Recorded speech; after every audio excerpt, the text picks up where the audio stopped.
What's up, everybody? Welcome back to the channel. Jesse back again, Culture Shock Collectibles, Brownsville, Texas. Here in the shop today, we're working on some inventory. We're going to do a lot of, I just want to show you what we do, little day-to-day things. It's the tedious things that, people don't really see when you go to a show or when you come to the shop. You just see the stuff ready for sale, but you don't really see what it takes to get there. So right now I'm doing a bunch of $5 stuff. So right now we're working on these older cool SPX holograms. So what I'm doing is I'm taking a bunch of cards that I feel deserve a one touch and are worth at least $5 in a one touch. Now, if you look at comps, you're gonna see them $2, $3, whatever. But that's why I'm giving you a one touch also. And I'm gonna, and then we put them in the bag to make sure the one touch doesn't get scratched. Like, we put a lot of work into it. Presentation is key. And I feel like even if these cards aren't like, oh, there's a bunch of eBay comps that are $5, like, they're still worth $5. I feel, these cards back in the day, that would have been a hit. That would have been a hit for you to get. We got Jeff Bagwell, SPX. I mean, look at that. Look at that. I mean, it's just beautiful. If you don't think that's worth $5, then that's your opinion. But in my opinion, it is worth at least $5. These older inserts, if they're still in good condition, because you never really find these this older stuff in good condition. That's another thing. And yeah, if you were to go to eBay and pay, I don't know, $2, whatever, you're still gonna pay taxes and you're still gonna pay shipping. So you're still gonna end up paying like $5, and you're not gonna get a top load. I mean, a one touch. You're just gonna get it probably in a top loader, and probably a dirty top loader at that. Like, this is cool. Again, not worth a ton, but at least $5. I mean, it's 2018 Prism Silver, Aaron Rodgers hype. I mean, that's a cool card. Hold on, ran out of one touches, and we got another set here, another box.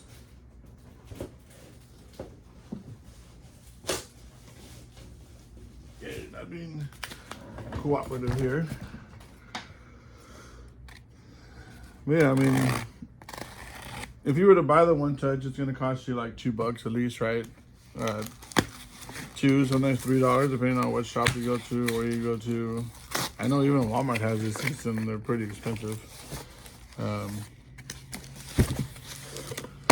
So yeah, so I like to take out the whole stack and then pull them out of the bag, so that way it just makes it easier. Make sure you have a trash can next to you, so you can just be quick about it. Well, of course, when I'm filming, it's gonna go. It's gonna give me some hassle because I'm filming. Do this all day. Anyway, so this takes hours. Like, I mean, doing this kind of stuff takes hours.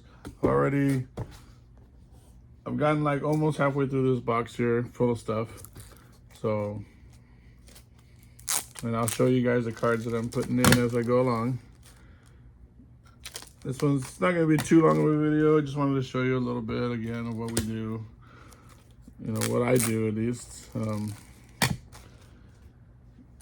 And I got this idea from some friends of mine. My buddy Pete out of Kingsville. I think he took this idea from his buddy Kevin out of Oklahoma.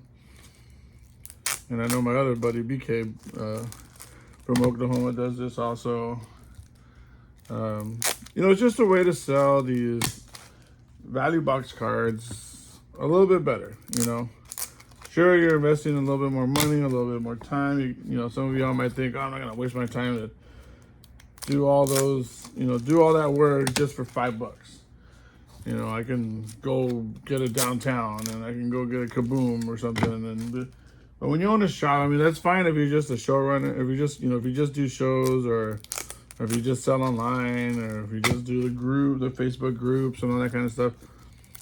Like, that's fine, But when you're running a shop and you have to have price points for everybody, there's going to be little kids that come in here with their allowance or whatever, and they don't have $300, $500, $1,000 for a freaking Kaboom or downtown or whatever, But maybe they got $5 for a cool card, you know, and a one touch. You know, so that's all right. I didn't do all 25 of them, but I'll finish them off right now. All right, so I showed you we got that hype. And it's just such a big difference in the appearance when you put the card in the one touch. Like now that it's in there, it's like, that looks nice. That looks sick, right? Here we got a little Bijan playing with fire. Phoenix. Number that at 50. That actually might be pretty good. I don't remember what I paid for that, but that's definitely not $5. Although I'd be surprised. Sometimes these cards are, but it's a rookie, so it should be worth more than 5. So anything worth more than 5, I'm just gonna set it to the side. It's just super cool. Let me see if I can clean it up a little bit. Again, these are old. Got mine in a card spray.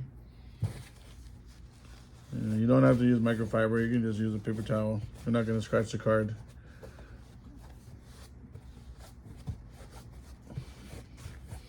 And even a cheap card like this deserves some attention. Clean it off a little bit, get a little bit of the dust off so that it can look nice. Again, these are old cards. This is a Deion Sanders Sky Motion. Sky Motion was a brand back in the day that did like 3D cards. Check that out. And then you can see him doing his little dance when he puts the ball up in the air, showing you like, hey, I picked it off. This is from, can't find a date, but definitely 90s of some sort, sometime. This is a beautiful Troy Aikman card. This is from Action Packed, which ended up going to Pinnacle. I didn't even know that. Pinnacle Action Packed. That's crazy. Not your traditional Action Pack card because it's not so fat. But look at that. I mean, who wouldn't want, Troy Aikman fan wouldn't want, if you're just collecting, like if you're just a collector and you collect your favorite players and your favorite card, your favorite teams, then these cards are important to you. You know, you don't have to be. It doesn't have to be a friggin' huge rookie auto or this or that. You know, it just has to be something you like. This is pretty cool. I'm not sure what it's worth, but Vince Carter scrapbook. He looks pretty cool in his camo outfit. It's funny. Vince Carter scrapbook. Wow, these are cool. Upper Deck had a little, this one I have to give it a little spray also. So Upper Deck used to do holograms, obviously. They were the first ones to come up with that technology. At least I think, oh, excuse me, they were the first ones. Could have even been the Marvel Impel cards that had the first hologram. I think they came out at the same time, the holos in the sports and in the Marvel stuff.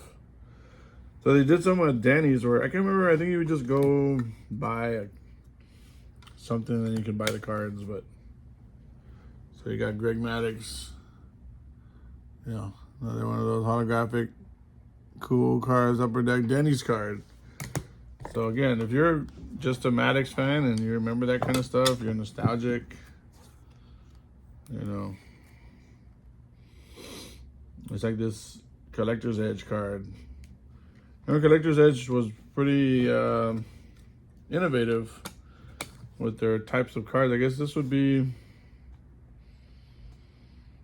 really, I don't know. This is trying to figure out a modern name for this pattern, but I can't really. I mean, I guess it would be kind of like the Hyper, but yeah, look at that. I mean, that's super cool. 1995 Collector's Edge. This is a beautiful card. Too bad it's Brian Mitchell and not somebody else. Still has the coating on it, but we've got a nice Topps Finest refractor. Now, they were the first ones to come out with refractor, Topps Finest. And if you ever wonder what brand, Topps Finest was the only one that did the coating. So, all right, we got another little stack here. We got Chipper Jones rookie, Upper Deck.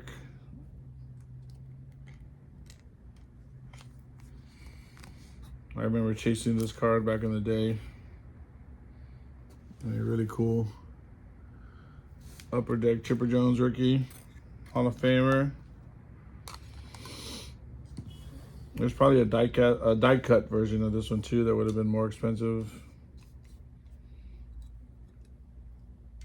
Nowadays the die cuts are less expensive than the than the regular ones. But back in this time, the die cuts were more expensive. So you would have had this one, and then you probably would have had one that had like a little bit of a around it, like that, and then like around on top that would have been considered the die cut.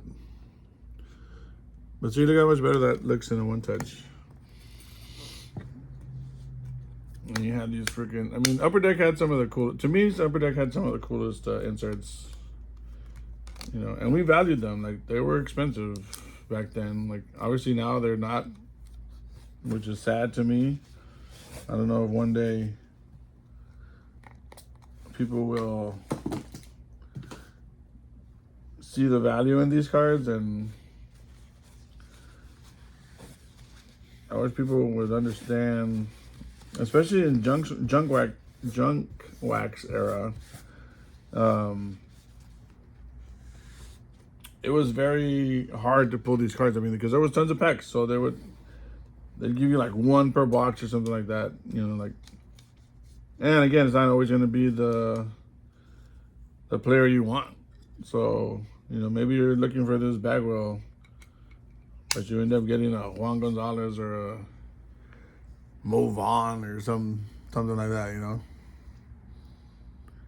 we're going to Houston this weekend, so I expect all these Bagwell Biggio cards to go. Yeah, speaking of Juan Gonzalez, here's a Juan Gonzalez.